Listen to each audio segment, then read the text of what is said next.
سندھ حکومت کا عید الفطر کی چھٹیوں کا اعلان۔ وفاقی حکومت کے بعد آج سندھ حکومت نے بھی عید الفطر کی چھٹیوں کا اعلان کر دیا۔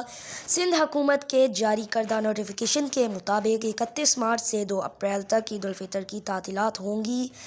3 روز سرکاری اور نیم سرکاری ادارے بند رہیں گے۔ اس سے قبل وفاقی حکومت نے بھی عید الفطر 2025 کے لیے 3 تعطیلات کا اعلان کیا تھا۔ رپورٹ کے مطابق وفاقی حکومت کی جانب سے جاری نوٹیفیکیشن میں بتایا گیا ہے کہ عید کی تعطیلات 31 مارچ پیر سے 2 اپریل بدھ تک ہوگی۔ نوٹیفیکیشن میں کہا گیا ہے کہ ان تعطیلات کے دوران تمام سرکاری اور نیم سرکاری دفتر بند رہیں گے۔ دوسری جانب گزشتہ روز ماہرین فلکیات نے رمضان المبارک 29 روز اور عید الفطر 31 مارچ کو ہونے کی پیش گوئی کر دی۔ ماہرین فلکیات کا کہنا ہے کہ رمضان المبارک 29 دنوں کا ہوگا جبکہ عید الفطر 31 مارچ کو منائے جانے کے امکانات ہیں۔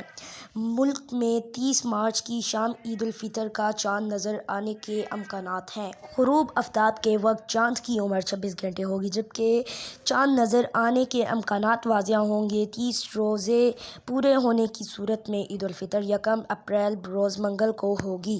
آج کے لیے اتنا ہی۔ مزید ایسی معلوماتی ویڈیو دیکھنے کے لیے ہمارے چینل کو سبسکرائب کریں۔